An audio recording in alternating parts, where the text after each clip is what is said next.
Le président béninois Patrice Talon explique les raisons de l'interdiction d'embarquer du pétrole nigérien via le terminal de l'oléoduc de Sémékraké.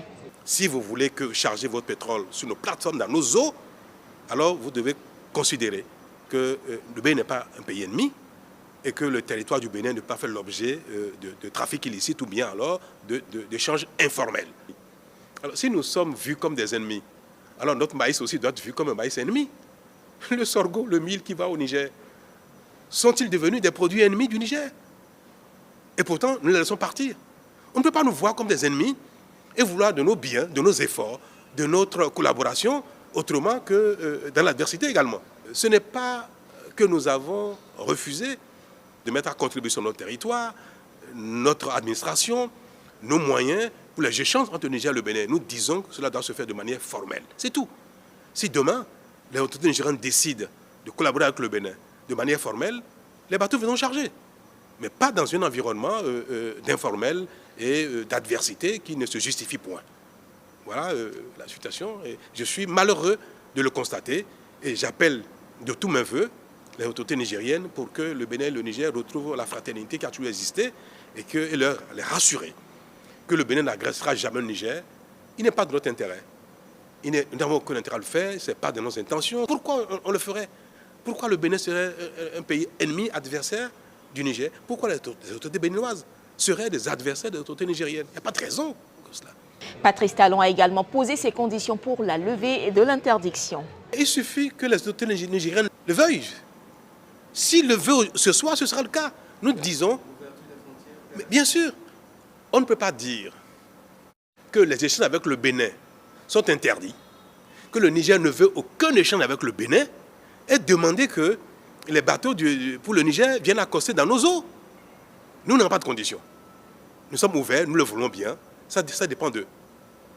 C'est eux qui refusent, ce n'est pas le Bénin qui refuse. Ils refusent que le Bénin et le Niger échangent. Ils refusent que les camions traversent le Bénin. Ils refusent que le port de Cotonou serve le Niger. Ils refusent, moi je le veux bien. Donc je considère qu'ils refusent ici que la plateforme de Sémé serve le Niger. Le Niger ne nous a pas saisis officiellement d'une raison particulière pour laquelle ils ont gardé leurs frontières fermées. Ils ne nous ont pas saisis officiellement non plus de leur volonté d'envoyer des bateaux chargés. Hein. Ils ne l'ont pas dit. Ce sont des entreprises chinoises qui nous informent des intentions des autorités nigériennes. Et même cette formule n'est pas convenable. Les États ne changent pas entre eux via des prestataires privés. Non, nous sommes ouverts, nous attendons. Et nous avons seulement dit aux Chinois qu'attention, il ne peut pas avoir de bateaux chinois dans nos eaux pour charger des produits nigériens que les Nigériens eux-mêmes ont interdit de traverser le Bénin. Ce sont les Nigériens qui interdisent cela. Quand vous fermez vos frontières, vous fermez des frontières pour les produits allant chez vous, pareil pour les produits venant de chez vous vers nous. Donc les Nigériens ont interdit, nous avons dit aux Chinois, attention, ce n'est pas nous. Nous prenons acte des dispositions que les Nigériens ont mises en place actuellement dans le cadre des échanges entre le Bénin et le Niger. C'est pour prévenir les Chinois afin que les bateaux ne viennent pas rester dans nos eaux indéfiniment, et pour les faire comprendre qu'attention, vous ne pouvez pas venir charger des produits alors que les Nigériens refusent. J'ai personnellement envoyé des émissaires, le ministre des Affaires étrangères. Nous tentons de parler avec eux. Nous sommes même actifs dans le rétablissement de la coopération avec le Niger. Et là-bas, on n'a pas de réponse. Je vous le dis, je suis malheureux.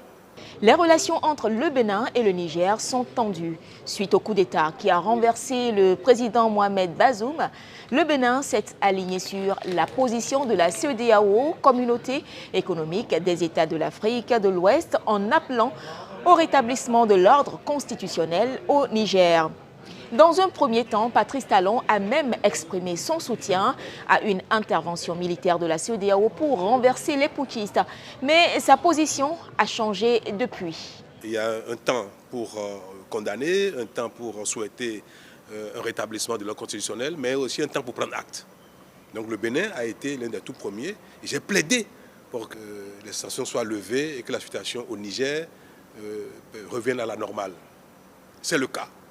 Et le Bénin a mis en œuvre tout de suite les mesures de de lever des sanctions et nous avons ouvert les frontières. Il est malheureux de constater que depuis, ce n'est pas le cas du côté des autorités nigériennes. Tout le monde a pu voir et observer que bien que les frontières soient fermées, le Bénin permet que les biens de consommation, notamment les denrées agricoles, aillent au Niger. Mais arrivé au pont qui a suivi le fleuve Niger, à Malanville, qui est le passage formel entre le Bénin et le Niger, la frontière est ouverte du côté Bénin, mais du côté Niger, c'est fermé. Alors, le bord du fleuve est devenu le champ de trafic d'échange de biens, et des grosses barques chargent les biens à partir du Bénin, les denrées, le mil, le sorgho, le maïs, le riz, pour traverser la frontière. Donc il s'est établi un environnement d'échange informel, de trafic, et toute chose contribuant à désorganiser l'administration béninoise et à générer un dysfonctionnement des services publics, parce que ce n'est pas la voie normale d'échange. Mais nous avons fermé les yeux là-dessus parce que cela sert nos frères et sœurs du Niger qui ont besoin de denrées, qui ont besoin de céréales. Patrice Talon estime aujourd'hui que les échanges entre le Niger et le Bénin doivent se faire de façon formelle. Mais face à la position du Bénin, le Niger a réagi par l'entremise de son Premier ministre. Ali Lamine Zeine a fait savoir si ce blocage devait survenir, il reviendrait d'abord aux Chinois de régler l'affaire avec les Béninois. Le Niger, quant à lui, s'en tiendrait au contenu de l'accord.